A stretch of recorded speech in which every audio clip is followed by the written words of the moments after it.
প্রথম দিনেই আমি সেল করেছি মনে হয় 3,000 টাকা, 3টা অর্ডার ছিল, বেশ ভালো লাগছিল। আমি তো আসলে ব্যবসায় নামি নাই কখনো, আমি জব করেছি। তো ব্যবসায় প্রথম সেল করার ইনভেস্ট টাকাটা আমি খুব যত্ন করেই রাখছি, এখনো আছে। সেই দিন আমি ফিল করলাম যে ব্যবসা করার মজাটা আসলে আলাদা। তারপরে আমি অনলাইনে আমি বুস্টিং করেছি অনেকবার, ওটার পরে আমি অনলাইনে ওদেরকে তারপর কুরিয়ার করছি, ঢাকায়, চিটাগংয়ে এরকম কুরিয়ার যায়। আমার অজান্তেই আসলে এই সিলেকশনটা, প্রোডাক্ট সিলেকশনটা হয়ে গেছে। এখন মনে হচ্ছে যে অ্যাকচুয়ালি ইউনিক, আমি ছাড়া এই ব্যবসাটা আর কেউ করছে না। আমার এই উদ্যোগের ফলে শুধু আসলে আমি উপকৃত হচ্ছি না, আমি যাদের কাছ থেকে, যেসব প্রত্যন্ত অঞ্চলের কাছ থেকে আমি নারীদের কাছ থেকে আনছি, তাদেরও কিন্তু একটা আর্নিং সোর্স। হ্যাঁ, আমাকে যত বেশি সাপ্লাই দিবে তাদের ইনকামটা তত বেশি হবে।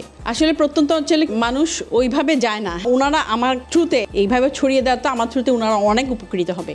বর্তমানে তো আমি আমি কয়েক দফা ওদের থেকে নিয়ে আসছি প্রোডাক্ট এনে, আমার প্রোডাক্ট কিন্তু সেল হয়ে যায়। প্রতি মাসে সেল হয় তো আমার 15-20 হাজার টাকার মতো সেল হয়। এখন আমি নতুন অবস্থায় আমার এখন 15-20 হাজার টাকার মতো সেল হয়। আপনি দেখবেন অনলাইনে ঢুকলে এগুলো কিন্তু খুবই রেয়ার। আমি সেই উদ্যোক্তা হইতে চাইছি যে একটা ইউনিক প্রোডাক্ট নিয়ে কাজ করবে। আমার কখনো ইচ্ছাই ছিল না উদ্যোক্তা হওয়ার, আমি 10টা-6টা জব করি, এটা দিয়েই চলে আমার। প্রথম যেদিন আমি 3200 টাকা সেল করি, সেদিনের পর থেকে আমার ফিলিংস বা আমার ইচ্ছা আরো অনেক বেশি প্রভাবিত করে, যেটা আগে আমার কখনোই ছিল না। এগুলো হচ্ছে ফ্লোর ম্যাট, কার্পেটগুলো অন কাইন্ডস অফ কার্পেট বা ফ্লোর ম্যাট। এগুলো হচ্ছে টেবিল রানার, টেবিলের উপরে থাকে। কিছু একটা করতে চাচ্ছিলাম আমি অনলাইনে, এটা আমি আমার বাসার জন্য নিয়ে এসেছি, নিজের জন্য। আমি যখন বাসার জন্য নিয়ে আসি, যে আমার নিজেরই খুব পছন্দ হয়েছে, বাট অনেকে পাচ্ছে না, এই উদ্যোগটা থেকে কিন্তু আমি এই ব্যবসাতে নেমেছি। অনেকদিন তো আমি চাকরি করেছি, নিজে কিছু করি, যে নিজেই উদ্যোগটা নেই, যে অনলাইন। আর অনলাইন তখন ইজি হয়ে গেছে।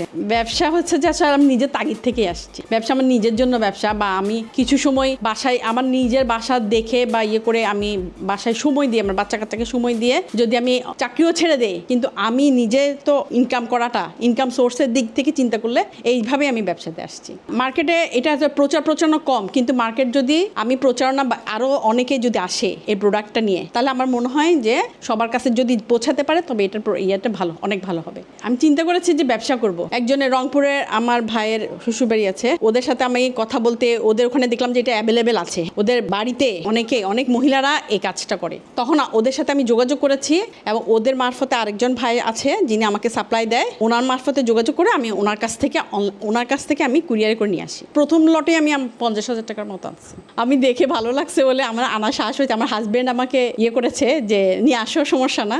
আমি চিন্তা করছি যে ওনারা আমাকে বলেছে যে তুমি অনলাইনে দাও, যদি তোমার সেল হয় তারপরে তুমি ইনভেস্ট করো। কিন্তু আমার মনে হচ্ছে না, আমি আমার কাছে রেখে দেন আমি সেল করব। কেউ বলবে যে এটা কি আছে নাকি, আমি আবার কুরিয়ার করব, সেরকম না। আমি আগে আমার কাছে আনছি, আনার পরে অনলাইনে পেজ খোলার পরে আমি অনলাইনে অনেক রেসপন্স পেয়েছি। প্রথম পেয়েছি 1 সপ্তাহ পরে আমার টেবিল রানা, ছোট ছোট টেবিল রানা যেগুলো, প্রথম ওইগুলো আমার সেল হয়েছে।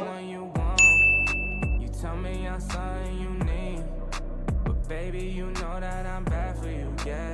Why you gotta be so nice?